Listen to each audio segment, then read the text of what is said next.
जय शिव गोरख।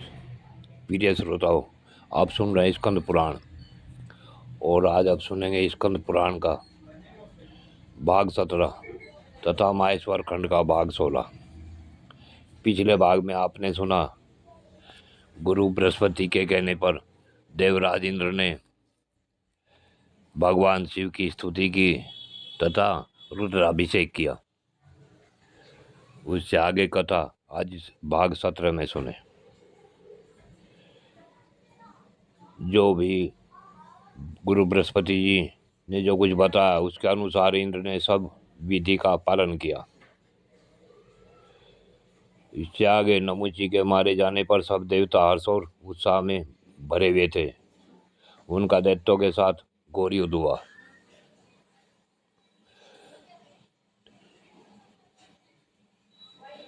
अनेक देवताओं ने अनेक राक्षसों के साथ द्वंद्व युद्ध करने लगे। देवता भी दधि जी की हड्डियों से बने हुए उत्तम अस्त्र शस्त्रों द्वारा असुरों को विदीर्ण करने लगे। देवताओं की मार खाकर दैत्य पुनः पराजय को प्राप्त हुए। उन्हें भयभीत हुआ देख वृत्रासुर ने समझाया, वीरों, युद्ध स्वर्ग का द्वार है, इसका त्याग कदापि नहीं करना चाहिए। जिनकी संग्राम में मृत्यु होती है वे परम पद को प्राप्त होते हैं।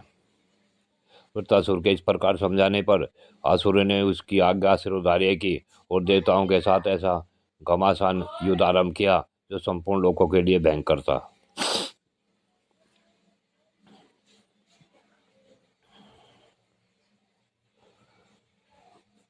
इंद्र को अपनी ओर आते देख वृत्रासुर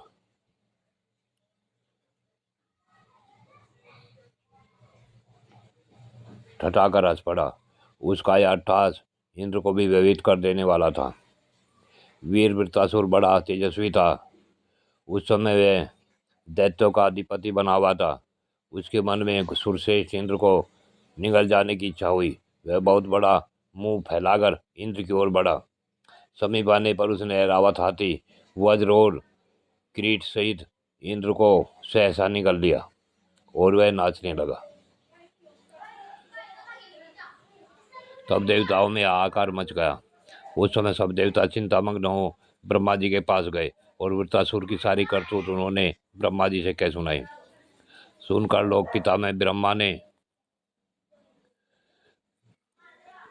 चित्त को एकाग्रचित करके भगवान शंकर का स्मरण किया। उसी समय आकाशवाणी हुई, इंद्र ने प्रदोष व्रत का अनुष्ठान करते समय कुछ विपरीत कार्य कर डाला, जिसके कारण उसके साथ ऐसा हुआ। जो भगवान शिव की पूजा में उल्लंघन करता है वे शिव गणों में प्रधान चंडेश के द्वारा दंडनीय होते हैं। इस इंद्र ने राज स्वभाव का आश्रय लेकर वैसी ही प्रदक्षिणा यानी जिसका कि निषेध किया गया है वो की है। इस देश का क्या हुआ वह सब कुछ निष्फल होगा और वही कारण है कि आज वृत्रासुर ने इंद्र को अपना ग्रास बना लिया। देवताओं, अब तुम ही लोग महारुद्र विधान के अनुसार शिवलिंग का पूजन करो, जिससे इंद्र शीघ्र ही छुटकारा पा सकेगा। जब देवताओं ने आकाशवाणी के अनुसार भगवान शंकर का पूजन किया और उसका दशा हवन करना आरंभ किया, तब देवराज इंद्र भगवान शिव के प्रसाद से सहसा वृत्रासुर का पेट फाड़कर बाहर निकल आए। वृत्रासुर का पेट फटते ही वृत्रासुर धरती पर गिर पड़ा। उसके पश्चात जो राक्षस बचे, लोमा जी कहते हैं कि वे दैत्य सभी पाताल लोक में राजा बलि के पास जाकर इंद्र की सारी चेष्टाएं कह सुनाई। उनकी बात सुन उदार बुद्धि वाले विरोचन पुत्र बलि ने शुक्राचार्य से पूछा, भगवान इंद्र किस प्रकार परास्त हो सकता है? शुक्राचार्य ने उत्तर दिया, दैत्यराज तुम विश्वजीत नामक यज्ञ करो। दैत्यराज बलि ने यज्ञ करने का विचार किया। बलि का हृदय बड़ा उदार था।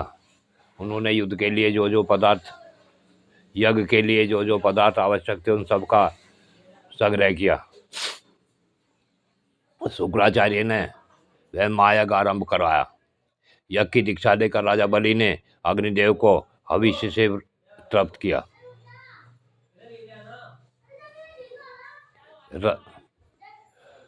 हवन करते हुए वहाँ एक रथ प्रकट हुआ। उस रथ प्रकट होने के पश्चात शुक्राचार्य की आज्ञा लेकर बलि ने अवभ्रश स्नान किया। फिर उस रथ की पूजा करके राजा बलि उस पर आरूढ़ हुए और दैत्यों की सेना साथ लेकर इंद्र से युद्ध करने के लिए तत्काल ही स्वर्गलोक में जा पहुंचे। जब देवताओं ने देखा